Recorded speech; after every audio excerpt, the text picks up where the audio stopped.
हाय बच्चों, welcome back to my YouTube channel exam labour. आज मैं आप सभी के लिए लाया हूं बोर्ड परीक्षा 2023 का मॉडल पेपर। आज हम विज्ञान का मॉडल पेपर सॉल्व करने वाले हैं। तो बच्चों, इसका पहला क्वेश्चन है हमारा, एक अवतल दर्पण की फोकस दूरी 10 सेंटीमीटर है। दर्पण की वक्रता त्रिज्या क्या होगी? दर्पण की वक्रता त्रिज्या क्या होगी? तो बच्चों, हमें दर्पण की फोकस दूरी दे रखी है। दर्पण की फोकस दूरी कितनी है? दर्पण की फोकस दूरी 10 सेंटीमीटर है। इसकी हमें ज्ञात करनी है वक्रता त्रिज्या। वक्रता त्रिज्या r बराबर होता है 2 गुणे एफ के। दो क्या? 2 गुणे एफ कितना है हमारा? 10 सेंटीमीटर है। क्या हो जाएगी वक्रता त्रिज्या? 10 दूना 20 सेंटीमीटर हो जाएगा। वक्रता त्रिज्या कितनी हो जाएगी? 20 सेंटीमीटर हो जाएगा। तो बच्चों, इसमें ऑप्शन नंबर आपका वी एकदम सही होगा। ऑप्शन नंबर वी क्या है? 20 सेंटीमीटर। तो विकल्प बी 20 सेंटीमीटर, विकल्प बी आपका एकदम राइट होगा। दूसरा क्वेश्चन है हमारा, दूसरा क्वेश्चन है निकट दृष्टि दोष में। तो हमें ऑप्शन दे रखे हैं। ऑप्शन ए, पास की वस्तु साफ नहीं दिखाई देती, या दूर की वस्तु साफ नहीं दिखाई देती, या ऑप्शन सी आपका पास बैठकर चाय नहीं पी सकते, या दिखना बंद हो जाएगा। तो बच्चों, निकट दृष्टि दोष में क्या होता है? निकट दृष्टि दोष में हमें नजदीक की वस्तुएं तो स्पष्ट दिखाई देती हैं, परंतु दूर की वस्तुएं स्पष्ट नहीं दिखाई देती। तो इसमें हमें ऑप्शन नंबर बी आपका एकदम सही हो जाएगा। दूर की वस्तु साफ नहीं दिखाई देती। तो विकल्प नंबर बी, विकल्प बी आपका एकदम सही हो जाएगा। विकल्प बी क्या है? दूर की वस्तु साफ नहीं दिखाई देती। दूर की वस्तु साफ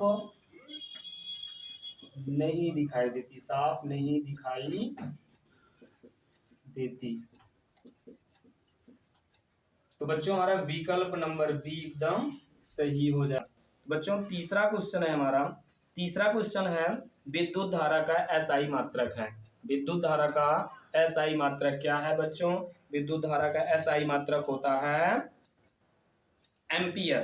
तो विद्युत धारा का एसआई मात्रक क्या होता है? एम्पियर। तो क्वेश्चन नंबर 3 में, क्वेश्चन नंबर 3 में आपका विकल्प सी एकदम सही होगा। विकल्प सी यानी एम्पियर, एम्पियर आपका एकदम सही होगा। चलिए बच्चों, बढ़ते हैं चौथे नंबर क्वेश्चन की तरफ। चौथा नंबर क्वेश्चन है हमारा, डायनमो में रूपांतरण होता है। डायनमो जानते हैं क्या होता है? जनरेटर में एक पार्ट लगा होता है छोटा सा, देखे हो नहीं? जनरेटर जो देखे होंगे आप, उसमें बगल में एक छोटा सा पार्ट रखा होता है, जिससे हमारा यांत्रिक ऊर्जा जो है विद्युत ऊर्जा में रूपांतरण होता है कि नहीं? जिससे लाइटें जलती हैं। तो आपका जनरेटर क्या है? यांत्रिक है। क्या है? यांत्रिक है। तो हमें विद्युत ऊर्जा में कन्वर्ट करता है। ठीक है, यांत्रिक ऊर्जा को विद्युत ऊर्जा में कन्वर्ट करता है। तो डायनमो में रूपांतरण होता है। तो डायनमो में किसका रूपांतरण होता है? तो ऑप्शन आपका दे रखा है, यांत्रिक ऊर्जा का उष्मा में, या उष्मा का विद्युत ऊर्जा में, या चुंबकीय ऊर्जा का विद्युत ऊर्जा में, या यांत्रिक ऊर्जा का विद्युत ऊर्जा में। तो अभी हमने बताया कि डायनेमो जो होता है यांत्रिक ऊर्जा को विद्युत ऊर्जा में रूपांतरित करता है। तो बच्चों, ऑप्शन नंबर डी इसका एकदम सही हो जाएगा। तो बच्चों, बढ़ते हैं 5वें नंबर क्वेश्चन की तरफ। 5वां नंबर क्वेश्चन क्या है हमारा? 5वां नंबर क्वेश्चन है, मुख्य फोकस बिंदु की इकाई होती है। मुख्य फोकस बिंदु की इकाई क्या होती है बच्चों? फोकस बिंदु की इकाई क्या होती है? ऑप्शन है आपका मीटर, या वर्ग मीटर, या ऑप्शन सी प्रति मीटर, या इनमें से कोई नहीं। तो मुख्य फोकस बिंदु की इकाई होती है बच्चों मीटर। तो ऑप्शन नंबर बी यानी 5वें क्वेश्चन को ऑप्शन नंबर बी आपका एकदम सही हो जाएगा। विकल्प बी क्या है? मीटर। विकल्प बी क्या है बच्चों? मीटर आपका एकदम राइट आंसर हो जाएगा। तो इसका 6वां क्वेश्चन है, 5 ओम प्रतिरोध को 5 बराबर टुकड़ों में काटने पर प्रत्येक टुकड़े का प्रतिरोध कितना होगा? हमारे पास कितना है? 5 ओम। 5 ओम का प्रतिरोध है। इसको हमको 5 बराबर टुकड़े में काटना है। हमको काटना है 5 बराबर टुकड़ों में। 5 से हम डिवाइड कर देंगे क्योंकि हमें 5 बराबर टुकड़ों में काटना रहेगा। तो 5 एकड़ में क्या हो गया, 1 हो गया। तो बच्चों प्रत्येक टुकड़े का प्रतिरोध कितना हो जाएगा, प्रत्येक टुकड़े का प्रतिरोध हो जाएगा हमारा 1 ओम हो जाएगा। तो बच्चों छठे नंबर क्वेश्चन का आंसर है हमारा विकल्प नंबर डी। विकल्प नंबर डी क्या है आपका, विकल्प डी है आपका 1 ओम। तो बच्चों आपका विकल्प डी एकदम सही हो जाएगा। चलिए बच्चों प्रश्न नंबर 7 देखते हैं। प्रश्न नंबर 7 है हमारा 1 किलोवाट घंटा में कितने जूल होते हैं। 1 किलोवाट घंटा में कितने जूल होते हैं। बच्चों 1 किलोवाट घंटा आपका बराबर होता है 1 किलोवाट, 1 किलोवाट घंटा, 1 किलोवाट घंटा आपका बराबर होता है 1 किलोवाट में कितने वाट होते हैं, 1000 वाट। 1000 वाट गुणे घंटा। 1000 वाट गुणे आपका घंटे को हम चेंज करेंगे सेकंड में, 60 गुणे 60। घंटा हमारा था 60 से गुणा किए मीटर मिनट में हो गया, फिर 60 से गुणा किए सेकंड में हो गया, इतना आपका जूल। बच्चों इसको हम गुणा कर देते हैं। 1000 गुणे 6 3600 क्या हो जाएगा बच्चों, 3600 एकन्नम, 3600 एकन्नम सॉरी 36 एकन्नम 36, कितना जीरो बढ़ जाएगा 5 जीरो। तो बच्चों इसको हम लिख सकते हैं 3.6 गुणे कितने अंक पे दशमलव लगा रहे हैं, 1 2 3 4 5 6 अंक लगा रहे हैं, 10 की पावर कितना हो जाएगा 6 हो जाएगा। तो बच्चों क्या हो जाएगा हमारा 3.6 गुणे 10 की पावर 6। तो बच्चों इसमें ऑप्शन नंबर आपका कौन सा सही हो जाएगा, प्रश्न नंबर 7 में ऑप्शन नंबर आपका हो जाएगा 3.6 गुणे 10 की पावर 6। तो इसमें ऑप्शन नंबर डी आपका एकदम राइट हो जाएगा। ऑप्शन नंबर डी क्या है, 3.6 गुणे 10 की पावर 6 जूल। तो बच्चों आप 7वें नंबर क्वेश्चन का राइट आंसर आपका हो जाएगा 3.6 गुणे 10 की पावर 6 जूल, यानी 1 किलोवाट घंटा बराबर किसकी 3.6 गुणे 10 की पावर 6 जूल। चलो बच्चों अगला क्वेश्चन है हमारा लेंस से। क्वेश्चन क्या है, 5 सेंटीमीटर लंबाई की एक वस्तु को 20 सेंटीमीटर फोकस दूरी के एक उत्तल लेंस के केंद्र से 30 सेंटीमीटर दूरी पर रखा जाता है।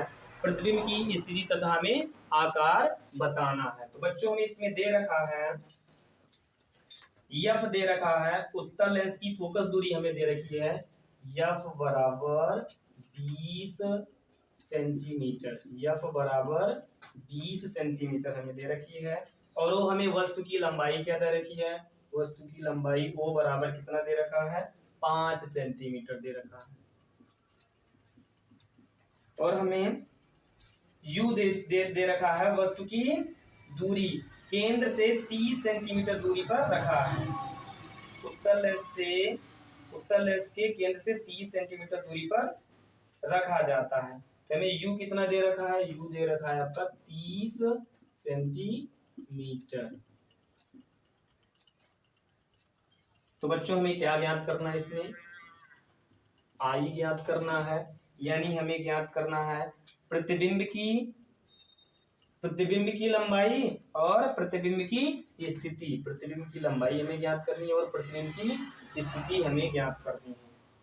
तो बच्चों हम प्रतिबिंब की स्थिति ज्ञात करेंगे लेंस के सूत्र से। लेंस का सूत्र हमारा होता है बच्चों, लेंस का सूत्र क्या होता है 1/v माइनस 1/u बराबर 1/f। तो बच्चों हम चलिए मान रखते हैं, तो 1/v हमें नहीं मालूम है, यही हमें ज्ञात करना है, और 1/u कितना है, 1/u है आपका -30, क्या है -30 बराबर 1/f क्या है, उत्तल लेंस की फोकस दूरी कितनी है 20 सेंटीमीटर। तो यहाँ पे क्या रखेंगे 20 रख देंगे, ठीक है। तो बच्चों हमारा ये हो जाएगा 1/20, 1/v माइनस माइनस क्या हो जाएगा प्लस 1/30 बराबर 1/20। तो हमारा हो जाएगा 1/v बराबर 1/20 इधर है, 1/30 उस साइड चला जाएगा, तो 1/30 आपका माइनस में हो जाएगा। तो बच्चों 1/v बराबर एलसीएम क्या है इसमें, एलसीएम है आपका एलसीएम 60। तो बच्चों इसमें कितने से गुणा करेंगे तो हमारा 60 हो जाएगा 3 से, तो यहाँ पे हम 3 कर देते हैं, माइनस इसमें कितने से गुणा करेंगे, 60 हो जाएगा, 2 से गुणा कर देते हैं, 2 हो जाएगा। 1/v बराबर 3 में से 1 गया, सॉरी 3 में से 2 गया, 1 आ जाएगा, 1/60 यानी v एक अन्नम v बराबर 60 एक अन्नम 60। तो बच्चों v क्या आ गया हमारा, v आ गया 60 सेंटीमीटर। v क्या आ गया हमारा 60 सेंटीमीटर आ गया। अब हमें ज्ञात करना है बच्चों प्रतिबिंब का आकार। हमें क्या ज्ञात करना है, प्रतिबिंब का आकार। तो बच्चों हम जानते हैं I/O, I/O बराबर होता है V/U के। I/O बराबर क्या होता है, V/U के। तो बच्चों हमारा ये है उत्तल लेंस, इसलिए V/U हो रहा है। अगर हमारे अवतल लेंस होता तो यहाँ पे -V/U हो जाता। तो आई क्या है हमारा, आई पता नहीं, आई हमें ज्ञात करना था। I/O यानी वस्तु की लंबाई कितनी दे रखी है, 5 सेंटीमीटर, बराबर v कितना दे रखा है, v हमारा 60 सेंटीमीटर आ गया, और बटे u कितना है, u हमारा है -30 सेंटीमीटर, u हमारा है -30 सेंटीमीटर। तो बच्चों क्या हो जाएगा, 30 दूना 60, तो आई एक अन्नम आई, और 5 दूनी क्या हो जाएगा, -10 सेंटीमीटर। तो बच्चों हमारी जो प्रतिबिंब का आकार हो जाएगा -10 सेंटीमीटर, यानी प्रतिबिंब उल्टा 10 सेंटीमीटर ऊंचा बनेगा, यानी प्रतिबिंब उल्टा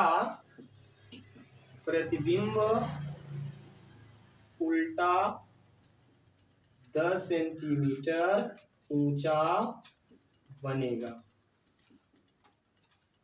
बच्चों यही हमारा राइट आंसर हो जाएगा। प्रतिबिंब का आकार हमारा 10 सेंटीमीटर उल्टा ऊंचा बनेगा, और प्रतिबिंब की स्थिति क्या आ जाएगी, 60 सेंटीमीटर आ जाएगी। तो आशा करता हूं बच्चों क्वेश्चन आपको अच्छे से समझ में आए होंगे। मिलते हैं नेक्स्ट वीडियो में, तब तक के लिए बाय बाय, धन्यवाद।